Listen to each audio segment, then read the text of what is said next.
Dear students, Chordata topic हमारा चल रहा है और कोर्डेटा के अंदर हम यूरोकोर्डेटा और सिफेलोकोर्डेटा कर चुके हैं। यूरोकोर्डेटा में हमने देखा कि जो नोटोकोर्ड होती है वो सिर्फ लार्वल टेल के अंदर होती है।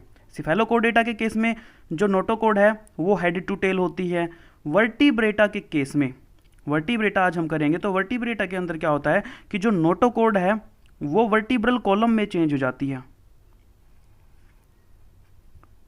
नोटोकोर्ड एम्ब्रियो स्टेज पे नोटोकोर्ड होती है और जन्म के बाद ये नोटोकोर्ड धीरे एक्चुअली है ना ड्यूरिंग बर्थ ये चेंज होनी स्टार्ट हो जाती है और धीरे धीरे ये नोटोकोर्ड चेंज हो जाती है वर्टिब्रल कॉलम में, यानी कि रीढ़ की हड्डी में।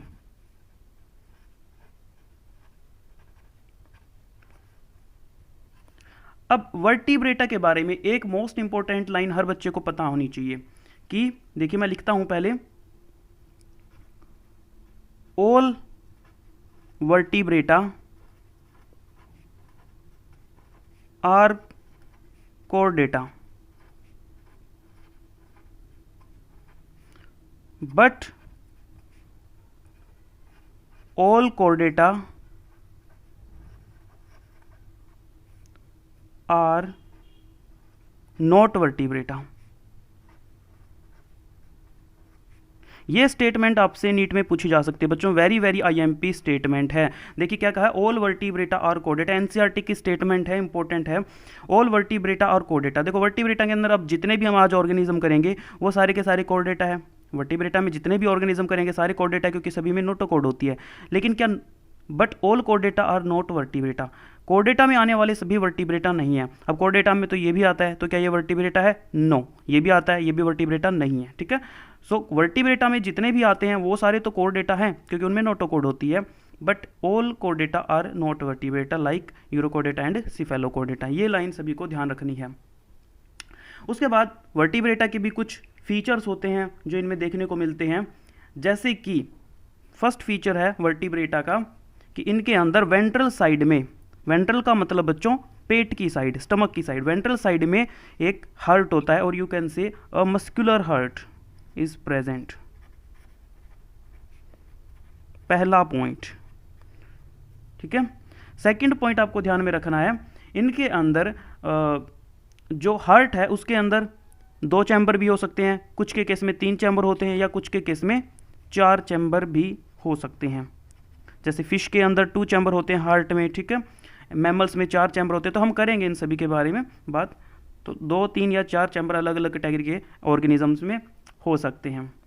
ये नाइट्रोजन वेस्ट को एलिमिनेट करने के लिए एक ऑर्गन का यूज करते हैं बच्चों, जिसको बोलते हैं किडनी। सभी के अंदर किडनी पाई जाती है कोर्डेटा में जितने भी ऑर्गेनिजम्स हैं, ठीक है।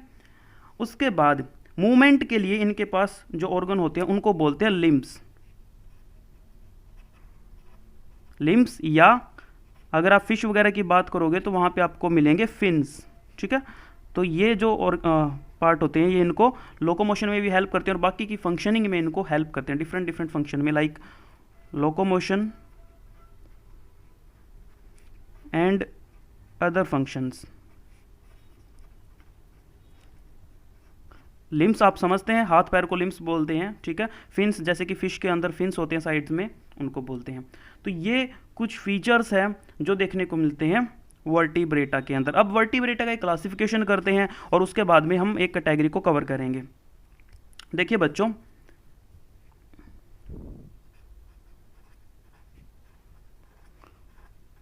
वर्टिब्रेटा फाइलम को सबसे पहले 2 में डिवाइड कर लेते हैं। एक तरफ हम लेते हैं एगनेथा और एक डिवीजन हम बना लेते हैं ग्नेथोस्टोमेटा।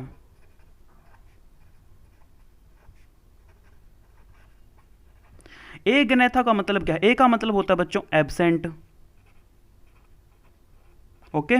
ग्नेथा का मतलब होता है जबड़ा यानी कि जॉ, यानी कि ऐसे वर्टिब्रेटा जिनके माउथ के अंदर जबड़ा एब्सेंट होता है, जिनके माउथ के अंदर जबड़ा क्या होता है? एब्सेंट, उनको बोलते हैं एगनेथा। तो इसके अंदर हम एक क्लास पढ़ेंगे, तो इसके अंदर एगनेथा के अंदर जो क्लास हम पढ़ेंगे उसका नाम है साइक्लोस्टोमेटा। साइक्लोस्टोमेटा। स्टोमेटा, ठीक है।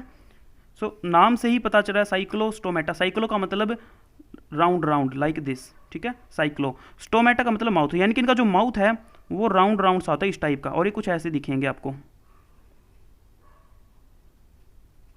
कुछ इस टाइप के से दिखते हैं बच्चों। और ये बाकी की जो फिश वगैरह होती है उनकी बॉडी के ऊपर चिपके रहते हैं, एक्टोपैरासाइट होते हैं बेसिकली। जैसे कि हम एक एग्जांपल करेंगे साइक्लोस्टोमेटा के अंदर, इसका नाम रहेगा पेट्रोमाइजन।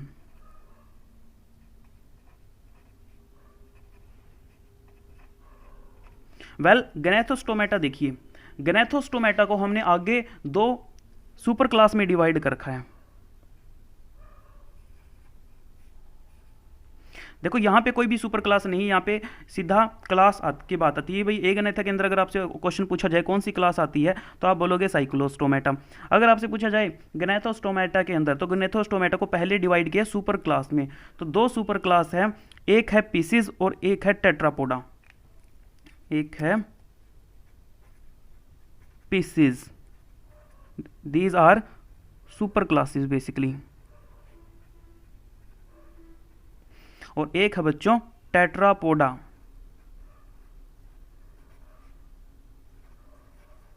ओके, सो पीसीज के अंदर जितनी भी फिश है वो आती हैं।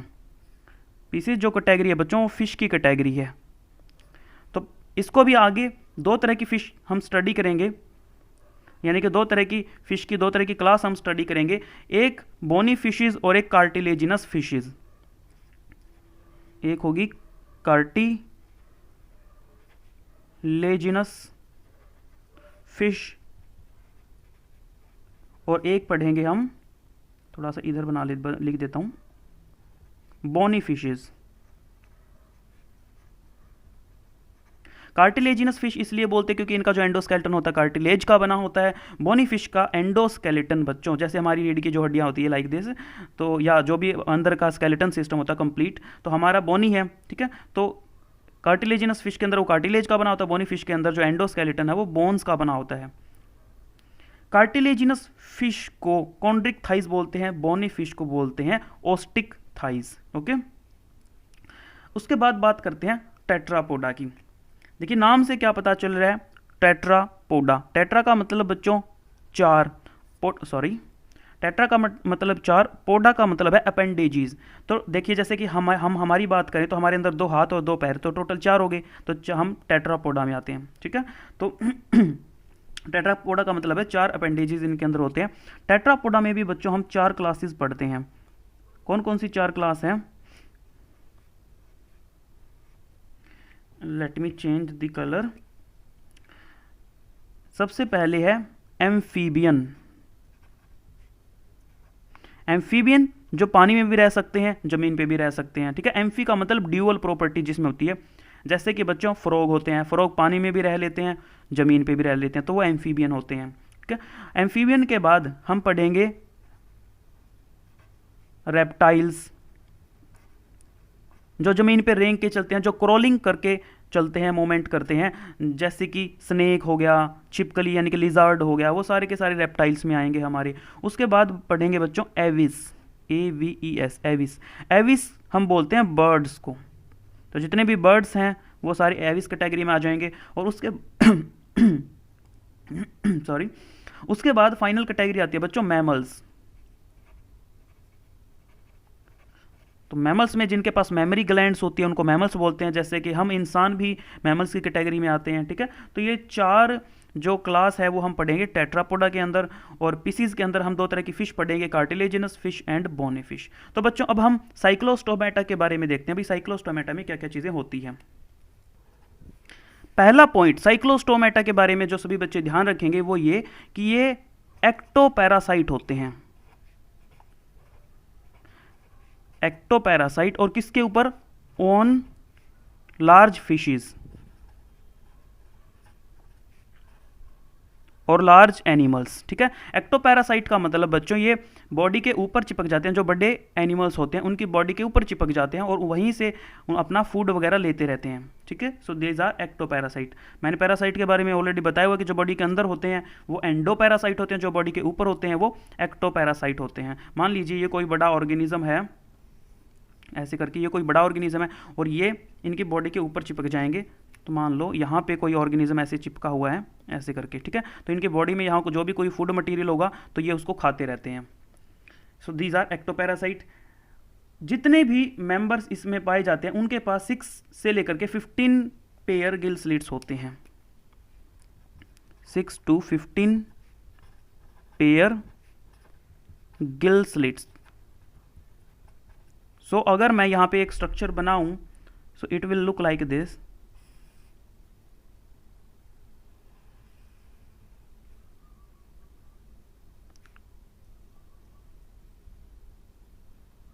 like this।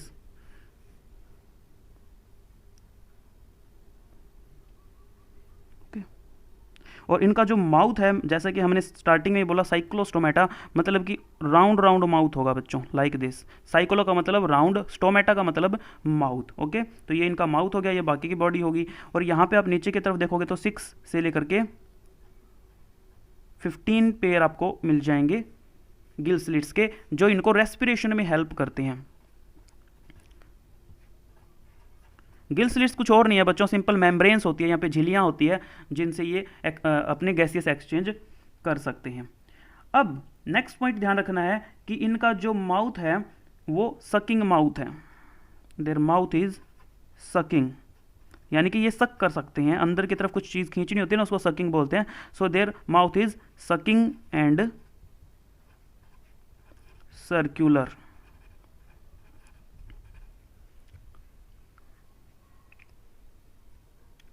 अब इनके ओवरऑल अगर ऊपर की बॉडी की बात करें तो ऊपर की बॉडी पे आप देख सकते हैं बिल्कुल प्लेन बॉडी होती है, कोई स्केल्स वगैरह यहाँ पे प्रेजेंट नहीं होते। जैसे अगर आप फिश की बॉडी देखोगे तो फिश की बॉडी में पूरी बॉडी पे स्केल्स होते हैं, छोटी छोटी पत्तियां सी होती है, बट इनकी बॉडी में कोई भी स्केल्स नहीं है। So their body is devoid of scales, ऐसा लिख सकते हैं आप, ठीक है।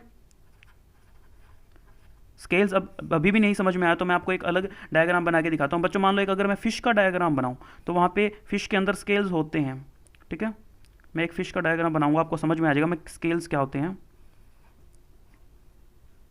तो यहाँ पे आपने देखा होगा इस तरीके से, ये जो ऐसे बनाते हैं हम, ये होते हैं स्केल्स, ठीक है। These are scales like this, but इसकी बॉडी में कहीं भी कोई भी स्केल नहीं है। बच्चों इनका जो वर्टिब्रल कॉलम है, मतलब इनकी जो रीढ़ की हड्डी होती है और इनकी जो खोपड़ी होती है, इनके जो क्रेनियम होता है, यहाँ पे इनकी खोपड़ी है और जो रीढ़ की हड्डी है, वो दोनों ही चीज़ें कार्टिलेज के बने हुए हैं। क्या क्या? एक तो इनका क्रेनियम, क्रेनियम मतलब इनकी खोपड़ी, और दूसरा क्या, इनका वर्टिब्रल कॉलम। दोनों किसके बने हुए हैं? Both are made up of cartilage.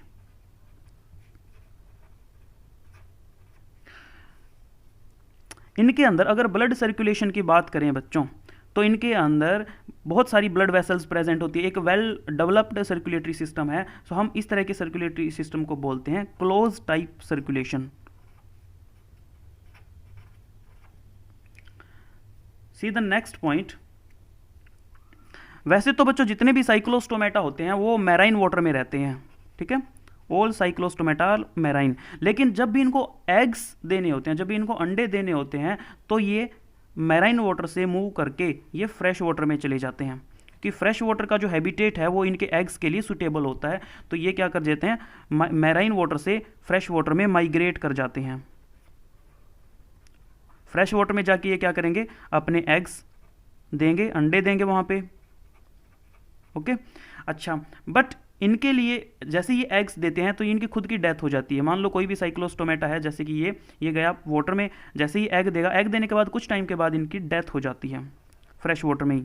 अब जब इनके अंडे जो हैं, अंडे जब मैच्योर हो जाएंगे तो अंडों के अंदर से लार्वा निकलेगा, ओके। और लार्वा जैसे जैसे मैच्योर होगा, तो मैच्योर होने के बाद लार्वा ज़्यादा देर फ्रेश वाटर में रुकेगा नहीं, क्योंकि लार्वा मतलब मैच्योर होने के बाद इनके लिए फ्रेश वाटर सूटेबल नहीं है। तो लार्वा मैच्योर होते ही फटाफट कहाँ पे वापस आ जाएगा, मैराइन वाटर में, ठीक है। तो ये चीज़ ध्यान रखना है कि जब इनको अंडे देने होते हैं साइक्लोस्टोमेटा को, तो वो चले जाते हैं फ्रेश वाटर में। फ्रेश वाटर में अंडे देने के बाद कुछ टाइम के बाद उनकी डेथ हो जाती है। अब जब इनके अंडे फूटते हैं, उनमें से लार्वा निकलता है। लार्वा जब मैच्योर होता है तो वो मैच्योर होने के बाद में वापस मैराइन वाटर में चले जाते हैं, क्योंकि फ्रेश वाटर का जो एटमॉस्फेयर है वो मैच्योर साइक्लोस्टोमेटा के लिए सूटेबल नहीं होता है। ठीक है, अंडे देने को बोलते हैं बच्चों स्पॉनिंग, ये ध्यान रखना, ये टर्म पूछी जा सकती है। तो मैराइन हम ऐसा बोल सकते हैं कि वो फ्रेश वाटर में जाके स्पॉनिंग करते हैं।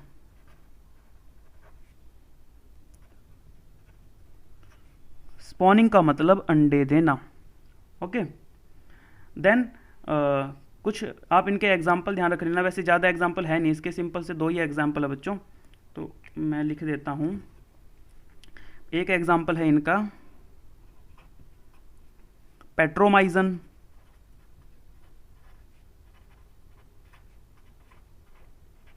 पेट्रोमाइजन का एक और नाम है बच्चों लैम्प्रे, इंपॉर्टेंट है बच्चों, एग्जाम में पूछा जा सकता है।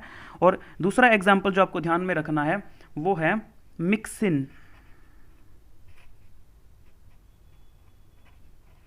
मिक्सिन का दूसरा नाम है हैगफिश,